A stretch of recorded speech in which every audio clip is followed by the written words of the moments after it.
The night air was thick with the scent of smoke and panic. It was just past 3 in the morning when the alarm sounded, its shrill cry slicing through the quiet edges of the Ashgrove Estate Wildlife Reserve. Ancient stone walls and rolling pastures slumbered in the dark. But in the shadow of the 18th century barn, chaos had erupted. Flames danced along the roof beams, leaping higher with every gust of wind. Sparks burst out into the blackness, showering the ground with glowing embers. The barn, with its weathered oak and stubborn iron latches, had stood for centuries. Now it was an inferno. Inside, the stench of burning hay twisted through the air. Horses screamed, hooves striking the wooden stalls, eyes rolling white with terror. At the center of the storm, framed by the ragged orange glow, stood Greyheart, a hulking wolf with a ragged gray coat, left hind leg twisted from an old trap wound, body marked by the long years and harder miles. Greyheart's eyes glinted yellow in the firelight, unblinking and wild. He planted himself squarely between the terrified herd of foals and the seething wall of flames. Somewhere, a camera mounted on a sagging beam caught the chaos in jerky, frantic flashes. It recorded the scene with all the immediacy and helplessness of those who can only witness, not intervene. Greyheart bared his teeth, lips peeled back in a silent snarl, and let loose a howl that seemed to rattle the bones of the barn. The sound rolled out over the reserve, mixing with the roar of the flames and the distant, desperate wail of sirens approaching along the winding road from the village. Hooves thundered behind him as Pembroke, the towering Shire stallion, tried to corral the panicked foals away from the worst of the smoke. Rowan, the youngest, smallest of them all, a chestnut colt barely 3 months old, born on the night the Atlantic storm had battered the Cotswolds, cowered against Greyheart's trembling flank. Rowan's mother was gone, lost in a struggle that ended in exhaustion just as her son entered the world, and now the barn was all he knew of safety. Outside, gravel spat from beneath spinning tires as a battered Land Rover skidded to a halt.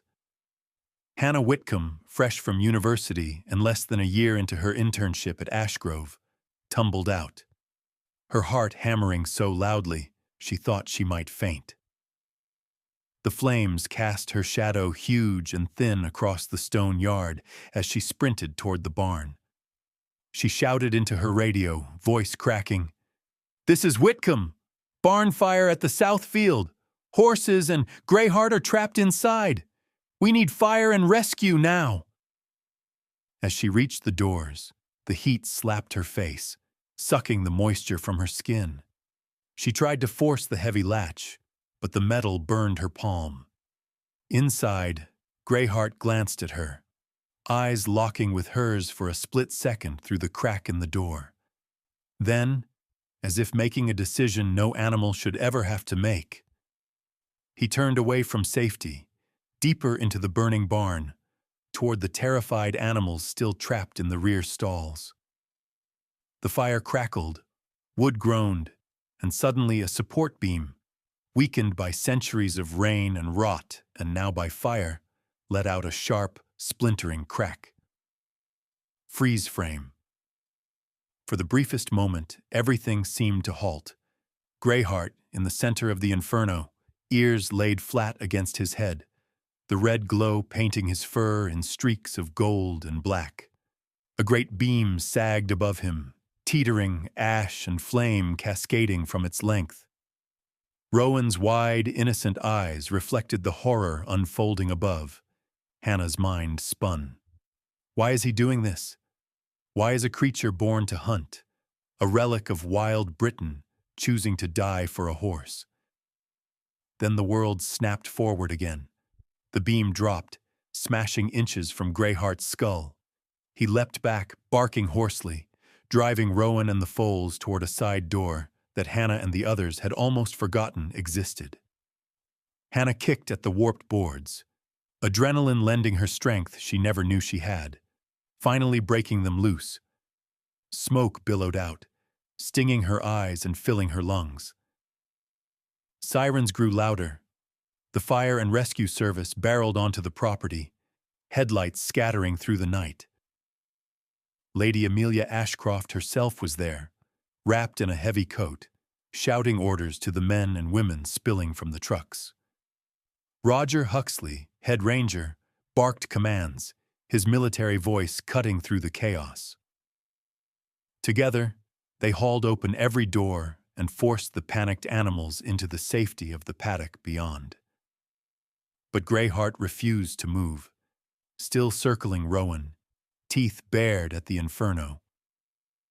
Hannah lunged forward, arms outstretched, desperate to pull the old wolf to safety, but Greyheart dodged her grasp, planting himself between Rowan and the flames as another burning beam crashed down, showering sparks. The smoke grew thicker, pressing in like a living thing. The heat was blinding, suffocating, and every breath was a battle. Somewhere in the confusion, a distant camera caught the moment. Greyheart, primal, battered, ancient, standing guard over a creature as defenseless as he had once been, long ago, before the pain, before the scars. As firefighters doused the flames and led the animals to safety, Hannah stumbled from the barn, coughing, tears cutting lines through the soot on her cheeks. She watched as Greyheart, half hidden by smoke, herded Rowan out at last, the colt limping, wild-eyed but alive. Just as the last of the foals staggered into the open, the barn's central beam groaned, then crashed to the floor with a sound like thunder. Fire exploded upward, licking the night sky. Everything froze again, as if the whole world was holding its breath. A voice echoed, part memory, part narrator, part the question that haunted everyone who would see the security footage, read the newspaper headlines, hear the story told and retold. What would drive an old predator, wounded and hunted all his life, to risk everything for the sake of a single, helpless horse? And under the light of the flames, the answer seemed lost, at least for now. 2 days earlier, before the world had erupted in smoke and flames, a different kind of storm had swept over Ashgrove Estate. The Atlantic winds had arrived with a vengeance, carrying rain in cold, punishing sheets that rattled every window pane and turned the Cotswolds hills to a sea of mud. Lightning split the sky over the wild paddocks and twisted oaks, revealing fleeting glimpses of the ancient stone barn and the restless shapes of horses pressed together for comfort. The air was electric, every living thing in the reserve on edge. That night, life and death danced their eternal waltz. Inside the barn, a mare lay stretched out on a bed of trampled straw, her breath coming in harsh, rattling gasps. She was a Suffolk punch, a rare, heavy draft horse whose strength and gentleness had been the pride of the estate for generations. Now, she was dying. Her sides heaved as another contraction racked her body, eyes rolling with exhaustion. Hannah, crouched outside the stall, kept vigil with nothing but hope and her notepad. She'd spent hours coaxing, comforting, doing everything she could, but some battles were fought beyond human hands. The wind battered the windows. Thunder shook the rafters. Lady Amelia had called to check in, her voice sharp but laced with worry. "Keep me updated, Hannah. And if there's any sign, anything, call Dr. Patel at once." Hannah promised she would, clutching her phone like a lifeline. The mare let out a final shuddering breath. Then, with a sound halfway between a whimper and a groan, her ordeal ended. Rowan, slick with afterbirth and trembling, slid onto the straw. The colt blinked at the world, legs splayed, gasping at the cold. Hannah's heart lurched at the sight.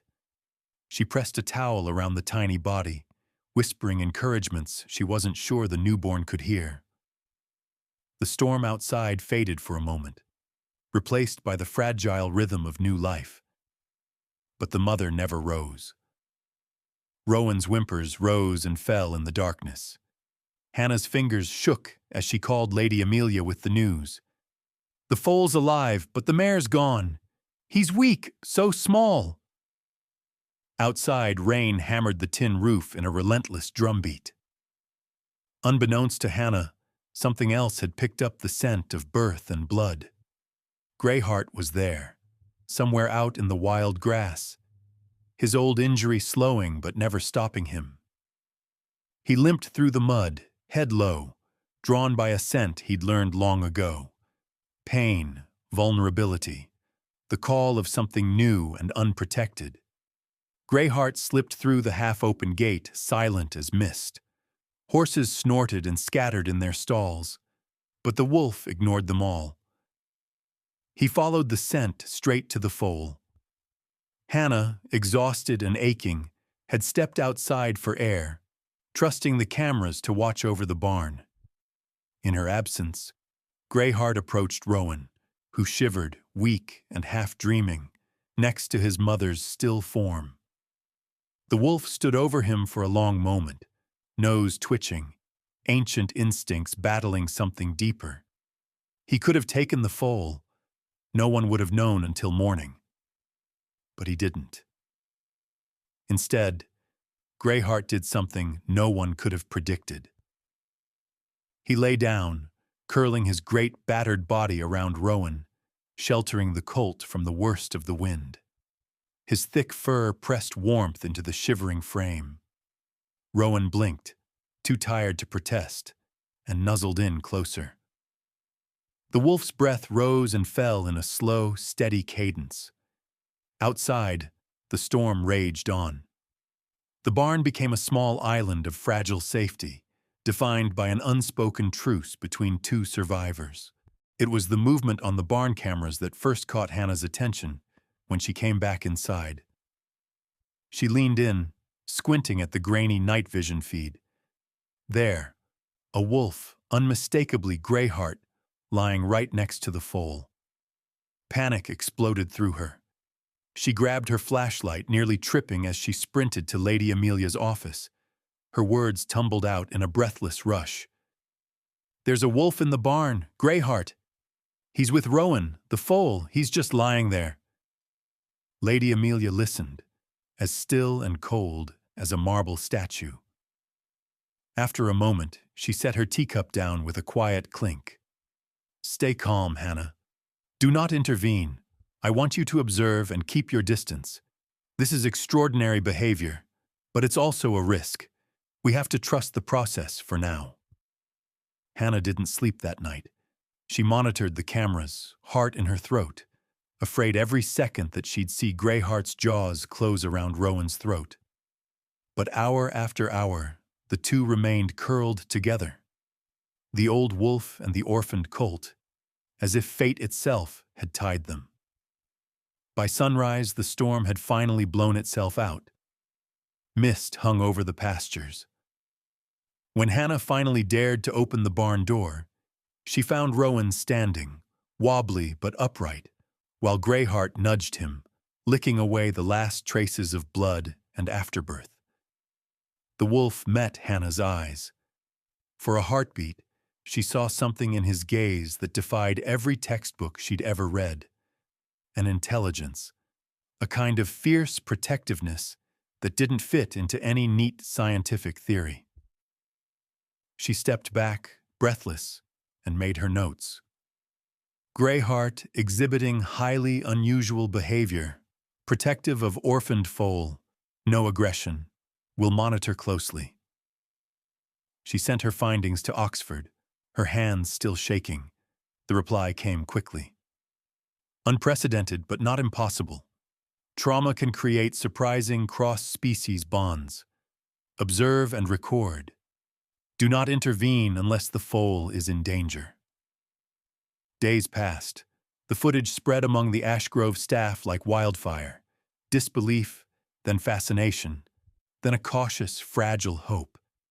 In living rooms and late-night Zoom calls, people watched the unlikely pair, their hearts swelling with a mixture of fear, suspense, and wonder.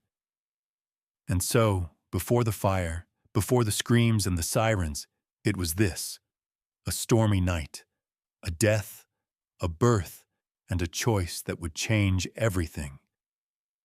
Dawn crept over Ashgrove Estate with a hush, dew glimmering on the wild grass and turning every spiderweb into a strand of diamonds. It was a rare peace after the chaos of the storm, and for a few hours, the world felt gentle again. In the barn, shafts of pale gold sunlight slipped through cracks in the stone, settling on the most unlikely of scenes: a battered old wolf and a newborn colt, breathing in tandem. Greyheart rose first. His movements were careful, almost reverent.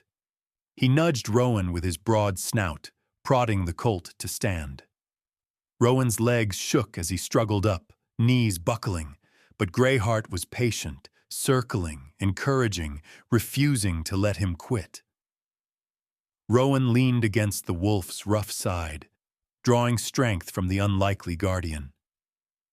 Hannah, camera in hand, crouched in the shadows by the stall door, barely daring to breathe. She watched as Greyheart licked the dew from Rowan's mane, then showed him how to drink from a puddle by the barn wall. The wolf's limp was more pronounced this morning. He winced each time he stepped with his injured leg, a souvenir from that steel-jawed trap in the Highlands. But he never faltered, always returning to Rowan. There was something heartbreakingly beautiful about it. Predator and prey locked in a fragile alliance, both survivors of storms they hadn't chosen. For the first time, Hannah understood what the old rangers meant by trauma bonds. She recorded every detail, knowing she was witnessing something that defied all expectation. As the day unfolded, Greyheart guided Rowan outside for the first time. Sunlight spilled over the paddocks, and the other horses grazed in loose clusters under the watchful eye of Pembroke, the Shire stallion whose sheer size and presence kept order in the herd. Rowan, still weak but eager, stepped into the light, blinking against the brightness. Greyheart walked beside him, his gaze constantly flicking from the colt to the surrounding field. At first, the other foals watched in silence. Then, tentatively, they approached, sniffing and nipping at Rowan in the awkward language of young animals. But Pembroke strode over, snorting, muscles rippling under his dappled coat. He nudged Rowan aside with a forceful shove of his massive head, herding him away from the group and back toward the barn. Rowan staggered, confused and stung. For a moment he stood alone, staring after the herd as they trotted away. Then he turned and did something that startled even Hannah. He ducked beneath Greyheart, pressing his body against the wolf's belly, searching for safety. Greyheart rumbled, low and protective. He licked Rowan's ears, nipping gently at his neck, reassuring him in ways that no human could. Hannah felt a lump rise in her throat as she scribbled the scene into her field notebook. Later that morning, Hannah uploaded her camera footage and field notes to the database at Oxford. She included every behavioral detail, every interaction, every anomaly. The reply from Dr. Anwar at the university was swift and curious. This is highly unusual, but within the realm of documented trauma compensation. Cross-species adoption is rare, but observed under extreme stress. Continue monitoring, avoid interference. You're documenting something potentially groundbreaking. Hannah felt a ripple of pride, mixed with anxiety. Was she doing the right thing, just watching and waiting? Every instinct screamed for her to intervene, to help Rowan fit in with the herd or keep Greyheart from getting too close. But the experts said wait, and Lady Amelia had echoed their sentiment. We have to trust nature, Hannah. Sometimes our best intentions do more harm than good. The days blurred into a routine. Rowan grew stronger. Under Greyheart's watchful eye, he learned to navigate the rough stone walls that bordered the pasture, to avoid the tangled bramble where the foxes slept, to keep clear of the pond when Pembroke thundered past. He watched the wolf hunt, never venturing far, never bringing harm to the herd, but prowling for rabbits and voles in the hedgerows. Occasionally, Rowan tried again to join the other foals, but the memory of Pembroke's rejection lingered. Each time he was pushed aside, never with outright aggression, but with a silent message. Not yet. Not one of us. Always Rowan found his way back to Greyheart, who welcomed him with a gentle nip or a soft chuff. Hannah's notes grew more detailed by the day. She described the subtle ways Rowan's posture changed, the confidence building in his stride, the quiet intelligence in Greyheart's eyes. She wondered if anyone would believe these stories if not for the footage, if not for the grainy, haunting images of a wolf teaching a colt to survive. One afternoon, as the sun dipped behind the estate's ancient oaks, Hannah sat on the fence, watching Rowan and Greyheart rest in the long grass.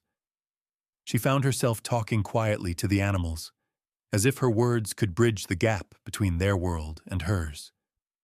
"You're a family, aren't you?" she whispered. "No royal crest, no bloodline, but a family all the same." As dusk settled over Ashgrove, the barn lights flickered on. The world felt still, suspended in the quiet before the next storm. In her journal that night, Hannah wrote a single line. Sometimes, the strongest bonds are forged in the heart of chaos. Neither Greyheart nor Rowan knew what the future would bring.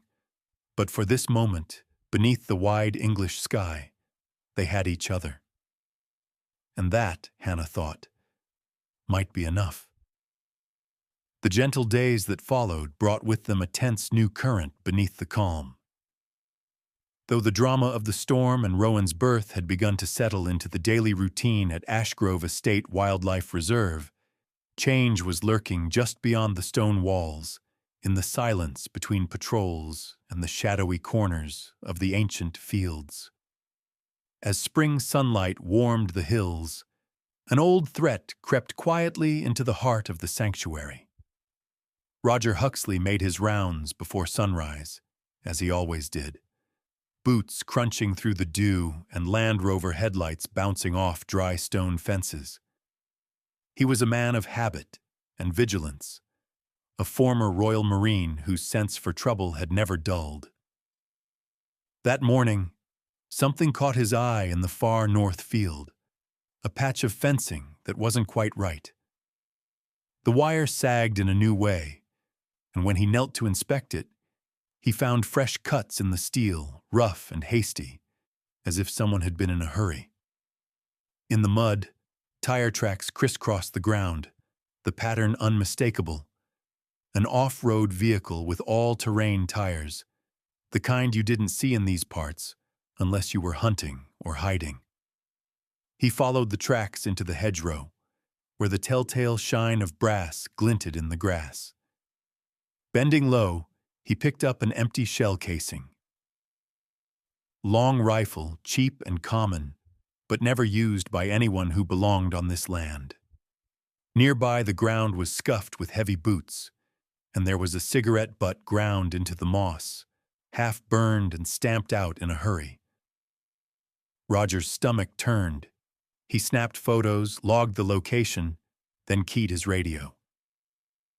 "Lady Amelia, I need you at Northfield Fence. Possible tampering, found shell casing and tire marks.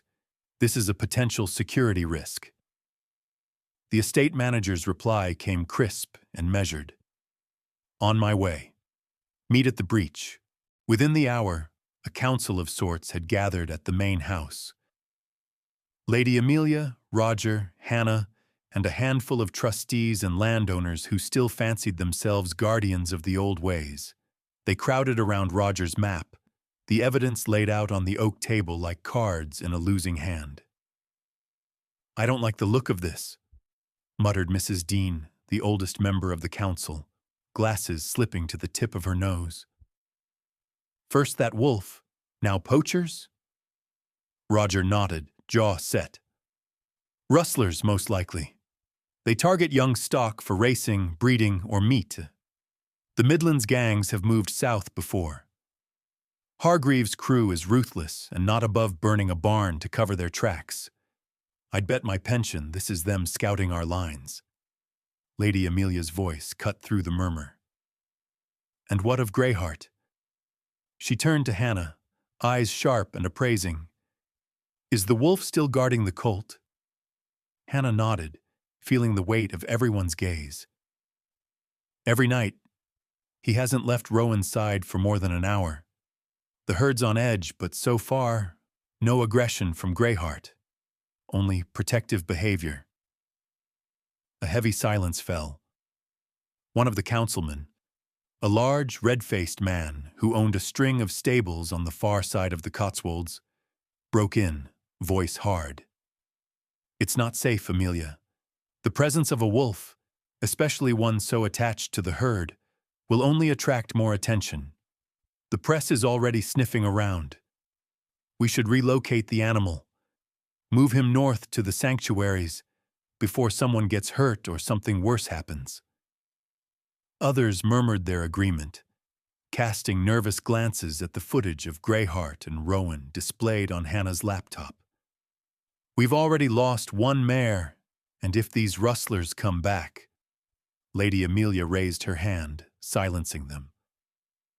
"No rash decisions. Greyheart is an essential part of the rewilding project. We knew there would be risks, but this is our test. We will not abandon our principles at the first sign of trouble." She turned to Roger. "Increase night patrols, motion sensors, more cameras, and run double shifts until further notice. I want the fire and rescue service on speed dial and every ranger briefed on protocol. Hannah, you're to continue monitoring, but if there's any sign of aggression, you alert us immediately. Understood?" Hannah nodded, pulse pounding. There was a new, sharp energy in the air, a mix of fear and resolve, as if everyone sensed the line they were walking between hope and disaster. That night, Roger and Hannah rode the fence lines in the Land Rover, searching for fresh signs. The world outside the headlights was nothing but darkness and whispering grass. They talked little, each lost in their thoughts. Hannah thinking of Rowan's trembling legs, Roger watching the hedgerows for any glint of movement. Occasionally, Hannah caught a glimpse of Greyheart in the shadows, patrolling the perimeter with a strange, silent intelligence, always circling back to where Rowan lay nestled in the straw.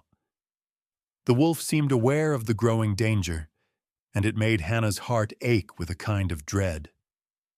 Back at the house, Lady Amelia typed a firm, formal letter to the local police and quietly called in favors from old friends in Parliament, just in case. She did not sleep well, haunted by memories of previous incidents. Stolen foals, barns set ablaze, police interviews and insurance claims. The taste of defeat. On her desk, the latest edition of The Guardian ran a short headline: "Wolves and Wild Horses, Ashgrove's Grand Experiment." It was meant to be a story of hope, but Amelia read it as a warning.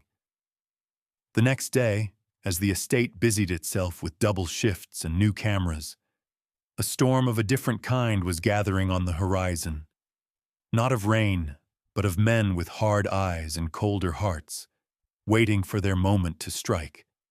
And beneath the ancient oaks, Rowan grazed in the shadow of his wolf protector, the peace of their little family threatened by forces neither of them could understand. The night was unnaturally still, a thin crescent moon veiled by ragged clouds drifting over the Cotswolds. A hush had settled over Ashgrove Estate, as if every living thing was holding its breath. Out in the southern paddocks, dew clung to the grass, and the air felt heavy with expectation.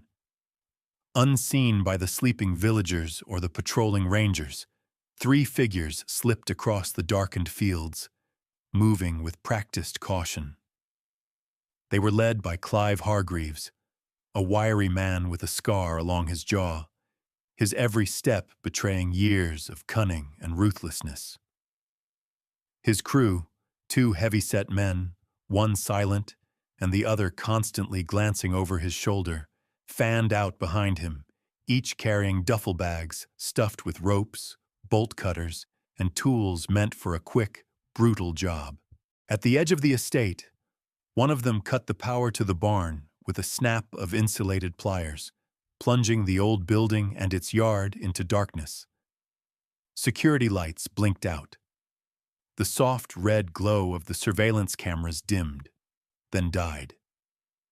The horses shifted restlessly inside, snorting at the sudden change, their instincts alerting them that something wasn't right. Inside the barn, Pembroke stood in his stall, ears twitching, muscles taut. Rowan, sleeping close to Greyheart, woke first. He lifted his head, wide eyes reflecting what little moonlight crept through the cracks in the wall. Greyheart's ears went flat. The old wolf had sensed something, a change in the air, a whisper of danger. He rose silently, nostrils flaring, and placed himself between Rowan and the shadows at the far end of the barn. The door creaked open. Hargreaves and his men moved quickly, their flashlights darting around like nervous fireflies. They ignored the bigger horses for now, going straight for the foals. One rustler snapped a lead around Rowan's neck, pulling the colt from his bedding. Rowan let out a thin, frightened whinny, hooves skittering on the stone floor. Suddenly a growl erupted from the shadows, deep, guttural, a sound that belonged to the wild. Greyheart lunged. He clamped his jaws around the wrist of the nearest rustler, who screamed, stumbling backward. The flashlight tumbled to the ground, beam spinning crazily across the rafters. "Bloody hell! There's a wolf!" The second man fumbled for a weapon, but Greyheart was a blur of motion, teeth snapping, eyes wild. He drove the men back, herding Rowan and the other foals behind him. Hargreaves, cursing, raised a length of pipe and swung. The blow caught Greyheart across the ribs, a crack, a yelp, but the wolf refused to fall. Instead, he circled, snapping at boots and hands, every hair on his back bristling with fury. Rowan was trapped in a small pen at the end of the barn, the latch stuck tight. Greyheart, battered but unbroken, darted to his side and seized the iron bar with his teeth. He pulled, muscles straining, the old wound in his leg screaming in protest. For a moment, nothing happened. Then, with a final wrench, the latch gave way and the gate swung open. All the while, the rest of the horses stampeded in terror, filling the barn with a thunder of hooves and a cacophony of terrified cries. Outside, the rustlers regrouped, one clutching a bleeding arm, the other shouting for Hargreaves to retreat. But the leader was stubborn. He tried again, shoving his way into the chaos. At that moment, Hannah, monitoring her phone from the main house, saw the security feed flicker back on for a split second before dying again. In that heartbeat of video, she caught a glimpse of movement. Men in the barn, horses panicking, Greyheart's unmistakable silhouette. Without hesitation, she grabbed her keys and sprinted for the Land Rover, radioing Roger as she went. "Break in at the barn, rustlers! I'm on my way!" The alarm system, old but still working on its backup battery, let out a piercing wail. Its sound rolled across the fields, startling birds from their roosts, waking Lady Amelia and half the estate. Back in the barn, the sound of the alarm jolted Hargreaves's men. "We have to go," one hissed. Hargreaves cursed, but even he knew when the game was up. He landed one last vicious kick to Greyheart's side. Something cracked, and the wolf went down hard. But he did not let go of Rowan, snarling as he shielded the colt with his battered body. Lights appeared in the distance, headlights from the house, flashlights from the rangers sprinting up the path.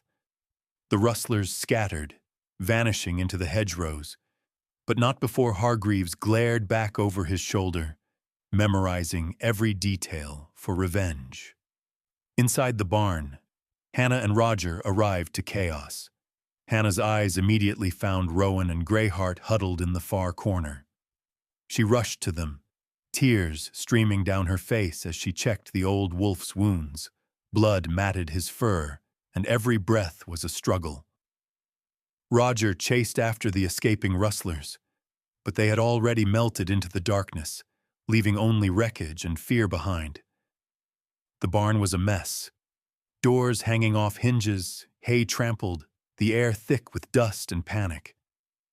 Hannah knelt beside Greyheart, her voice breaking. "You saved them. You saved him." Greyheart's golden eyes met hers, tired but defiant. Rowan pressed close, trembling, a soft whimper escaping his lips. Sirens wailed in the distance, the police, the fire and rescue service, summoned by the chaos. Lady Amelia arrived, commanding, her voice cutting through the confusion. "Secure the barn. Check every animal. No one leaves until we know what happened." As dawn crept in, the aftermath became clear.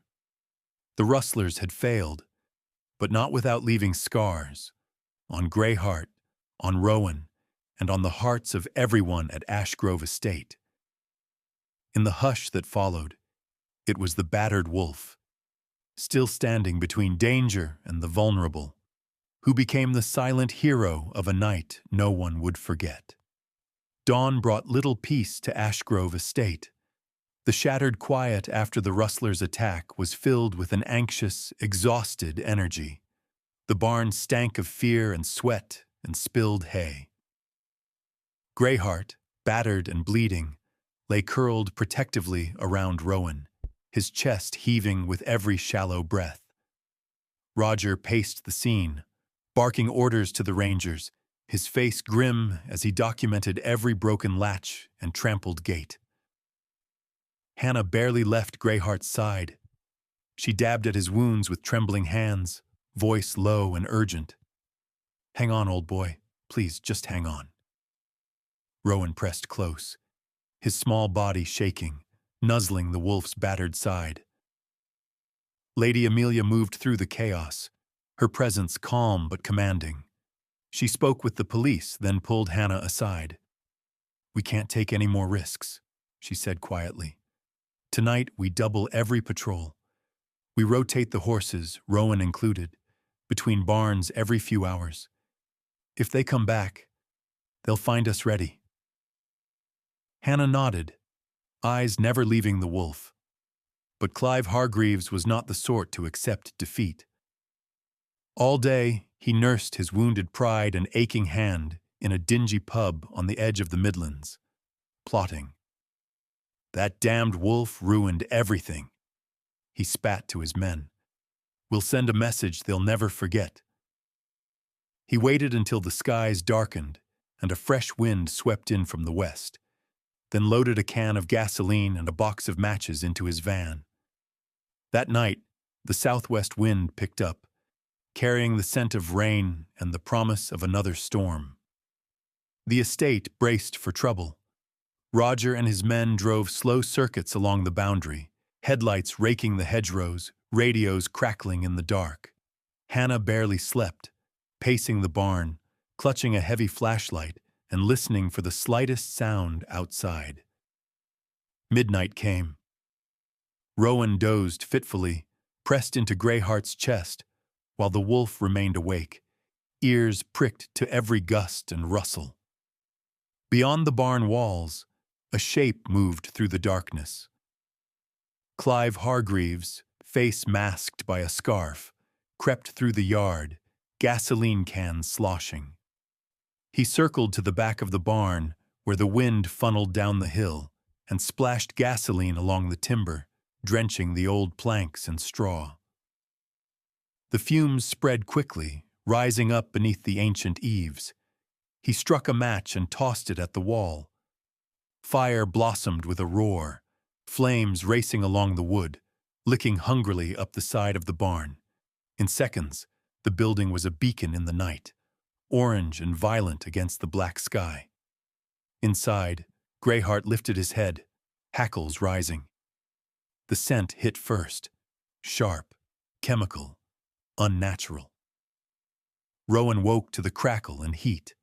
Wide-eyed and panicked, the flames raced across the rafters, swallowing shadows and throwing strange, shifting patterns on the walls. Horses shrieked, slamming against the stalls in terror.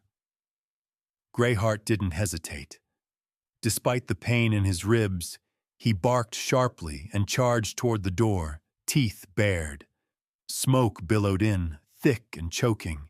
He herded Rowan and the other foals toward the far side of the barn, where a service door led to the paddock. The door was stuck. Greyheart threw his weight against it, once, twice, ignoring the agony in his side. Meanwhile, Hannah, sleeping fitfully in a side room, woke to the smell of smoke and the distant sound of crackling fire. She bolted upright, adrenaline flooding her system. Out the window, she saw the barn ablaze, flames leaping into the sky, painting the fields with their terrible light. She grabbed her phone, dialing emergency services as she sprinted outside. "Fire! Ashgrove Estate! The main barn is burning! Animals trapped inside!" Her voice shook, but she didn't slow down. She ran for the barn, the heat hitting her like a wave, eyes streaming, heart pounding. Roger shouted at her from across the yard, already calling for backup. Lady Amelia raced behind, breathless but determined. Inside, the fire roared. The main beam cracked and fell, showering sparks. Greyheart threw himself over Rowan and the last foal, shielding them from falling debris. Smoke choked the air, making every breath a fight. The flames grew hotter, swirling up the walls, reaching for the roof. Rowan, terrified but desperate, pushed against the debris. He let out a piercing whinny, then braced his body and shoved against the burning wood. The old planks shifted, then tumbled away, just enough to open a gap. Greyheart barked, urging the foals forward. One by one, the terrified animals squeezed through, coughing and trembling. The barn doors burst open as Hannah and Roger arrived, faces masked with wet cloths. Hannah screamed for the animals, waving a flashlight and calling their names. Pembroke and the adult horses charged past her, singed but alive. Greyheart staggered forward, Rowan at his side. Hannah rushed to them, tears streaking through soot as she helped Rowan limp to safety. But Greyheart collapsed, his sides heaving. The last foal behind him made it out just as another flaming beam crashed down, pinning Greyheart's lower back. He let out a howl that echoed over the estate, a sound of pain and defiance that froze everyone in their tracks. Hannah and Roger tried to lift the beam, but it was too hot, too heavy. Flames roared overhead. Roger pulled Hannah back, shaking his head. "We can't. If we stay, we'll die too." "No," Hannah sobbed, torn between duty and helplessness. Greyheart's golden eyes found hers through the haze, and for a heartbeat, there was understanding, gratitude, forgiveness, and an unspoken goodbye. The firefighters arrived, dousing the flames, hacking through doors and walls. The barn was lost, but the herd had survived, thanks to the courage of one battered old wolf and the desperate strength of a colt who refused to give up. Out in the paddock, Rowan stood beside Hannah, both of them watching as the last flames died away. The night was silent except for the distant wail of sirens and the faint, heartbroken whimpers of the herd. Ashgrove would never forget the sacrifice made beneath the burning timbers, nor the lesson written in smoke and courage. Sometimes, true family is found in the face of fire. Daybreak over Ashgrove Estate brought a landscape transformed by devastation. The once proud barn was now a smoldering skeleton, blackened beams jutting skyward, smoke curling through shattered rafters. The acrid smell hung thick in the air, seeping into every stone and blade of grass. Firefighters from Gloucestershire's Fire and Rescue Service combed the wreckage, spraying down embers, speaking in hushed, respectful tones as they worked around the shell of history. Hannah stood just outside the safety perimeter, arms wrapped around herself, exhausted but refusing to leave. Her eyes were red from tears and smoke, but she couldn't look away. Next to her, Rowan stayed rooted in place, trembling, his eyes never straying from the chaos. Every so often, he let out a shaky, uncertain whinny, half hoarse, half a sound that belonged to something wilder, a strange, raw note that unsettled even the seasoned rangers. Nearby, Roger Huxley strode through the wet grass, phone to his ear, barking orders as he coordinated with the police and estate staff. He was limping slightly, a souvenir from diving into the burning barn to help Hannah drag out a dazed Pembroke. His voice was hard, but his eyes, when they flicked to the foal and wolf, softened with something like respect. One firefighter, soot-stained and bleary-eyed, finally called out, "We've got him. Wolf's alive." A collective breath held by everyone nearby released at once. Greyheart was found under the far corner of the barn, half buried beneath a collapsed beam, but miraculously still breathing. It took 3 firefighters and Roger to drag him free, their efforts marked by grunts, curses, and the clatter of splintered wood. Hannah rushed forward as they laid Greyheart in the grass. His sides heaved, every breath rattling with pain, his fur singed and sticky with blood. His eyes found Hannah, then flicked to Rowan, who let out a desperate, high-pitched sound and pressed his nose into Greyheart's cheek. The estate's on-call veterinarian, Dr. Patel, knelt beside the wolf, examining wounds with practiced, gentle hands. "He's bad, but not lost yet. Cracked ribs, burns, he needs quiet and time." They carried Greyheart to a sheltered spot beneath the ancient oak, wrapped him in blankets, and started intravenous fluids from the kit kept for foaling emergencies.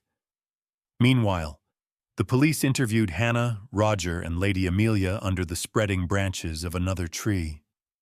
They gathered descriptions, listened to the stories of masked men, cut fences, and the barn burning bright in the night. Lady Amelia, every inch the noblewoman even in mud-splattered boots, gave her statement with a voice as cold and sharp as ice. "This was no accident. We expect the perpetrators will be brought to justice." Her eyes lingered on Rowan, then Greyheart, her jaw set in a line of determination. The investigation spread quickly, officers canvassing the perimeter, searching for clues, jotting down the number of every suspicious vehicle that had passed on the country lanes. One of the younger rangers came running with a notepad. "I got a partial plate off a blue van tearing out of here. 4 letters, matches a vehicle known to local police. Clive Hargreaves, they think." Roger swore under his breath, his military instincts kicking in. "We'll get him. One way or another, he won't come near this land again." But the urgent business of justice faded into the background as the sun climbed higher and the cost of the fire became clear. The barn was a loss.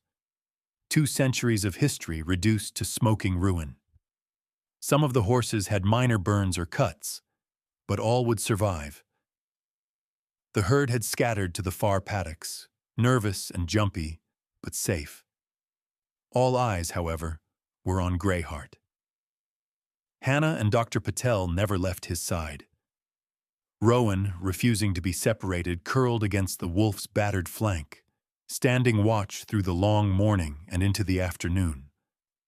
Volunteers brought water and fresh grass, and the estate's staff rotated through, checking wounds, brushing away flies, murmuring encouragement to both wolf and foal. By noon, the Guardian's reporter arrived, snapping photos, scribbling notes, asking endless questions about the rewilding project and the night's events. Lady Amelia handled the press with dignity, refusing to let them near Greyheart or Rowan, insisting their story would be told only when the time was right. But the moment that defined the day came just as twilight began to fall. Greyheart, weak and groggy, tried to lift his head. Rowan pressed in close, his warm breath stirring the old wolf's fur. The foal let out a long, low whinny, drawn out and broken at the edges, but unmistakably meant for Greyheart. It was a sound that didn't quite belong to horse or wolf, something new born from trauma and survival. The crowd fell silent. Even the paramedics and police paused in their work. Roger watched, hands on his hips, as Hannah knelt beside Greyheart, whispering, "You're safe now. You're home. We've got you." As the last light faded from the sky, Roger led a ranger away in handcuffs, the wounded rustler, caught trying to slip through the woods, mud-caked and desperate. "He's talking," Roger told Lady Amelia. "Hargreaves left him. He's giving up the whole crew." But Hannah barely heard. She sat beside Greyheart. Rowan pressed close while the estate stilled around them. A sanctuary battered but unbroken, a family forged in fire and loss, and a wolf whose courage had become legend. Night returned, gentle and cool. The stars blinked overhead, and for the first time since the flames, hope felt possible again. Morning sunlight filtered softly through the thick canopy of Ashgrove's oldest oak tree, painting golden patches on the dew-wet grass. Underneath its sprawling limbs, a hush had fallen over the estate, a quiet that felt both sacred and impossibly heavy. The night before had been sleepless for many, but especially for Hannah, who had kept a constant vigil beside Greyheart, tending to him with every tool and kindness at her disposal. She checked his pulse, replaced his bandages, and whispered encouragements between fits of restless tears. Rowan remained with her, pressed close to Greyheart's battered body, refusing food or rest, his chestnut coat sticky with soot and his dark eyes full of worry. By dawn, it was clear to Dr. Patel and everyone gathered that Greyheart's time was coming to an end. His breaths were slow and shallow, his body shuddering now and then, as if fighting to hold on just a little longer for Rowan's sake. Word spread quickly across Ashgrove, drawing the staff and volunteers, rangers, and even Lady Amelia herself out to the ancient tree. No one gave orders. Everyone simply knew where to be. A simple blanket had been spread beneath Greyheart, softening the earth. Flowers gathered from the meadows surrounded him, their colors bright in the pale morning. Rowan stood like a silent sentinel, unmoving except for the occasional nudge he gave Greyheart's shoulder, as if hoping to coax his friend back from the edge. Lady Amelia stepped forward, her voice trembling but steady as she addressed the small crowd.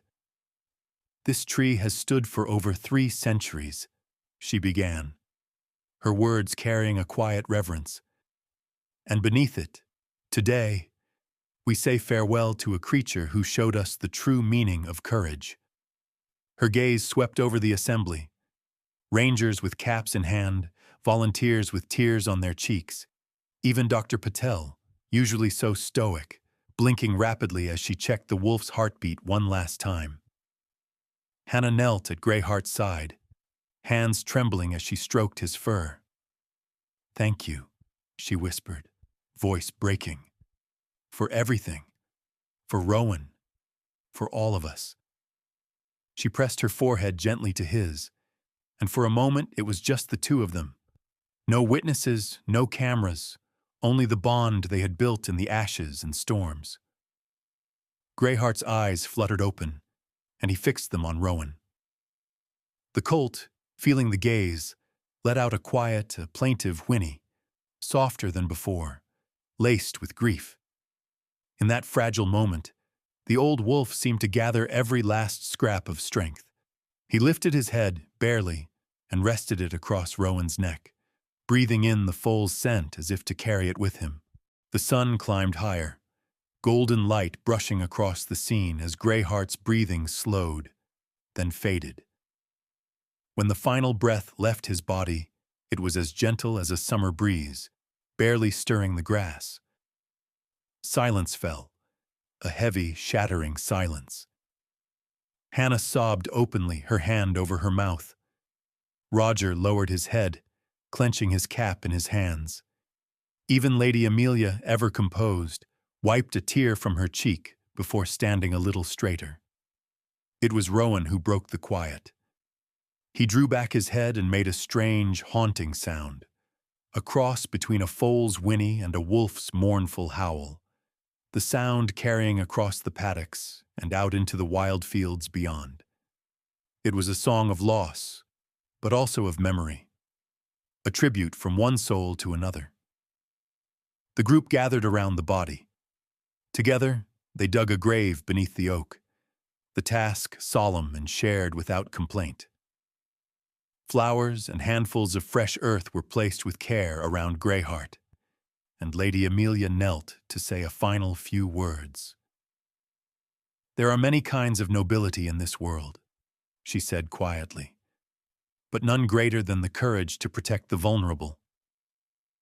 She looked to Hannah, to Roger, to every face turned toward her. "Let this be our legacy." One by one, the staff and volunteers paid their respects, touching Greyheart's fur, whispering thank yous or simple goodbyes. When it was Rowan's turn, the colt pressed his nose to the earth, standing guard over the grave until gently Hannah coaxed him away. The grave was filled, the spot marked with a small hand-carved stone. Greyheart, guardian of Ashgrove. After the service, no one hurried away.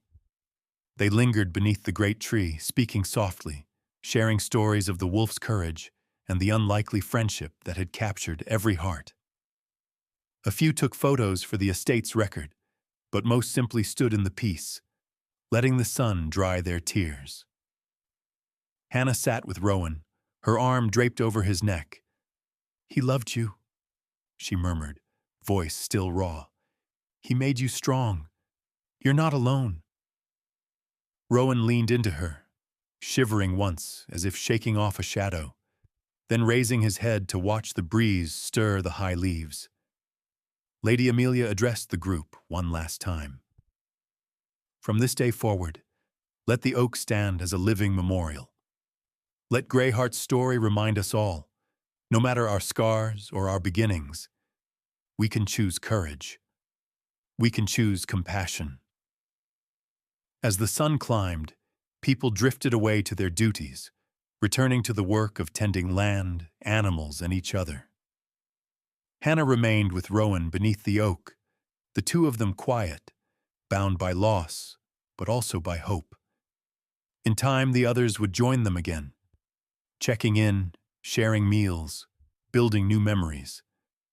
But for now, the world stood still beneath the ancient tree. A wolf's courage lingered in the air, and a foal's cry echoed through the heart of Ashgrove. The days following Greyheart's farewell passed in a quiet, aching haze. For Hannah and the rest of Ashgrove Estate, life pressed on, the rhythms of the land and the duties of the sanctuary refusing to slow for grief. The barn was gone, the fields charred in places, the herd unsettled. But nothing left a deeper mark than the absence of the old wolf beneath the oak. Rowan wandered the paddocks, restless and lost, refusing food, barely drinking. At night he lingered at the edge of the grove, staring into the darkness as if searching for a shadow he could no longer find. The other horses, led by Pembroke, kept a wary distance at first, uncertain how to approach the grieving foal. Hannah and the rangers watched anxiously, offering apples and sweet hay, speaking softly, waiting for the first sign that Rowan would return to the living. 3 days passed. Rowan grew gaunt, his chestnut coat dull. Hannah's heart twisted every time she saw him standing by Greyheart's grave, sometimes even curling up against the stone marker, as if the warmth might still be there. On the 4th morning, the sun crept over the Cotswolds with a promise of new beginnings. Pembroke approached Rowan, slow, cautious, the herd leader's steps deliberate. For a moment Rowan tensed, expecting another rejection, but Pembroke lowered his great head and gently nudged Rowan's shoulder. The touch was rough but not unkind. Pembroke whickered softly, then turned and walked toward the grazing herd, pausing to look back.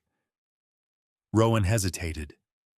Then, for the first time since the fire, he took a step forward, then another, until finally he was moving with the herd, surrounded by the quiet acceptance of those who had always seemed so distant. The other foals trotted up, sniffing and bumping him, welcoming him in their own simple way. For the rest of the day, Rowan stayed near the group, grazing in the sunlight, occasionally lifting his head to watch the breeze stir the leaves of the ancient oak. Hannah wept with relief, her hands shaking as she scribbled the news in her journal. Rowan, accepted by Pembroke, reintegrated into herd, grief easing, signs of resilience. Miraculous. With Rowan's return to the herd, the mood across Ashgrove began to shift. The story of Greyheart and Rowan spread through the local villages and beyond. The Guardian published a long, moving article, Greyheart and Rowan, a lesson in compassion at Ashgrove Estate. It told the tale in detail, the stormy night of Rowan's birth, Greyheart's astonishing protection, the attack, the fire, and the old wolf's final sacrifice. Photos of Rowan standing by Greyheart's grave, Hannah's arms wrapped around his neck, and the sunlit herd in the background captured hearts all over the country. The response was immediate and overwhelming. Letters and emails poured in from supporters, wildlife lovers, and schoolchildren. People sent donations, artwork, and poems about the wolf and the foal. TV crews called, radio stations asked for interviews, and conservation groups reached out to learn more about Ashgrove's rewilding efforts. But the most lasting impact came with the founding of the Greyheart Trust, an idea that took root during a council meeting beneath the old oak. Lady Amelia, standing with a photograph of Greyheart and Rowan in her hands, proposed a new scholarship fund. Let us honor Greyheart's courage by supporting the next generation of conservationists. The Greyheart Trust will provide scholarships and research grants to students committed to protecting wild places and the bonds that can exist between species. The announcement sparked another wave of support. Donations came from as far away as Canada and New Zealand. Universities sent congratulations. The Trust's first scholarships were awarded that summer to 2 local students, one studying veterinary medicine, the other wildlife biology, both inspired by the events at Ashgrove. Rowan, meanwhile, flourished. He grew rapidly, his chestnut coat glossy, his step strong and confident. He became the estate's quiet mascot, often wandering to Greyheart's grave at dusk, standing with his head bowed as if in silent conversation. Sometimes, Hannah saw him paw the earth or let out that strange, mournful sound, a low whinny that still held a note of the wolf's howl. The staff came to recognize these moments as Rowan's way of honoring his lost friend, a ritual no one dared interrupt. In the months that followed, the estate rebuilt. A new barn rose on the foundations of the old, blending the traditional stonework with modern fire-resistant materials and the latest in animal safety features. Wildlife cameras were upgraded, new fences were laid, and every member of the Ashgrove team worked with a new sense of purpose. The Guardian ran a follow-up feature, The Legacy of Greyheart, How One Wolf Changed British Conservation. The article highlighted not only Rowan's transformation, but also Ashgrove's commitment to compassionate, science-based rewilding. Other estates took note. More landowners considered reintroducing endangered species and investing in non-intervention conservation. The movement Greyheart had unwittingly inspired began to spread. Ashgrove Estate was no longer just a sanctuary. It was a symbol, a place where nature, tradition, and courage had come together to write a new story. On the anniversary of Greyheart's passing, the estate held a quiet ceremony beneath the old oak.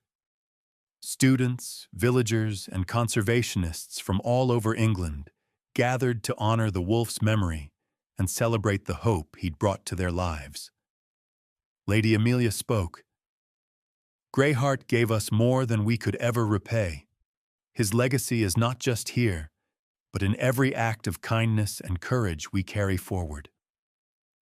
As dusk fell and the herd grazed quietly in the fading light, Rowan stood once more by Greyheart's grave, head high, the new leader in his own right. The estate was alive with possibility. The story, once whispered in the dark, was now sung aloud, proof that even the wildest bonds can change the world.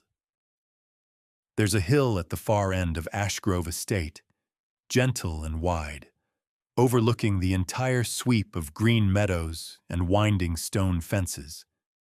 As summer deepened, it became Hannah's favorite place to visit each evening. Her camera slung over her shoulder, boots streaked with mud and memory. From here, the land stretched away in gold and green, dotted with wildflowers and the distant shapes of grazing horses. And most evenings now, Rowan was there too, leading the herd with a confidence that still made Hannah's chest ache with pride. One quiet dusk, the sky blushing with the last light of the day, Hannah stood on the hill, her camera capturing the herd as they moved through the long grass.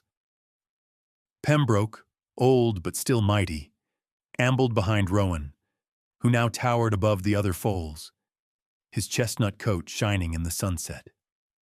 The rest of the horses followed, the youngest foals close by their mothers, the older ones racing each other, manes flying, legs stretching for the sheer joy of being alive. Hannah spoke softly into her microphone, her words intended for the camera but also for the world. This is what rewilding means, a landscape healed by the return of its wildest hearts. Here at Ashgrove, every step forward carries the memory of those who risked everything to make it possible. She panned the camera to the oak tree at the heart of the paddocks. Its branches were heavy with leaves, casting cool shadows over the stone that marked Greyheart's grave. In the month since his passing, visitors had left flowers, hand-painted stones, even small notes. The inscription, faded now in the rain and sun, still read, "Greyheart, Guardian of Ashgrove." Turning back to the camera, Hannah took a deep breath, her voice steady but full of emotion. There are some questions that science still struggles to answer, like, why would a predator, old and injured, risk his life for a colt who should have been his prey? What drives one animal to cross the boundaries of instinct and become a guardian, a family to another species? She paused, watching as Rowan trotted to the edge of the herd and looked back toward the oak, ears pricked, nostrils flaring at the familiar scent of wild grass. We know trauma can change the way animals see the world. When a pack is lost, when every certainty is broken, sometimes a creature reaches across that void, searching for a bond, a purpose. Maybe that's what happened here. Greyheart's world ended the night he was trapped in Scotland. Rowan's began the night his mother died. But together, they made something new. A family with no crest, no shared blood, just shared need. The camera's lens focused now on Rowan as he broke into a run, leading the herd in a wide, arcing charge across the open field. Dust and sunlight mingled, hooves pounding a rhythm that seemed to echo all the way to the horizon. Hannah's voice softened. There's a lesson here about intervention, too. At Ashgrove, we chose not to step in, even when it was difficult to watch. We let nature find its own balance, and it brought us a story we could never have scripted. Sometimes the greatest kindness is to trust, to believe that the wild knows how to heal itself. She paused, letting the moment settle, then shifted her focus to the estate's changing legacy. And none of this would have been possible without the vision and the courage of people willing to let go of control. The Ashcroft family, through Lady Amelia, chose to risk scandal, financial loss, and public criticism to let this experiment unfold. They understood that conservation isn't just science, it's also heart and faith in the unexpected. In the distance, the new barn stood strong, its walls gleaming with fresh paint, designed with lessons learned from fire and loss. Wildlife now thrived across the estate. Foxes, badgers, a growing herd of deer, and the rare sound of a nightjar's song. Even the local papers had taken notice, running features about Ashgrove's rebirth and the broader movement toward rewilding across post-Brexit England.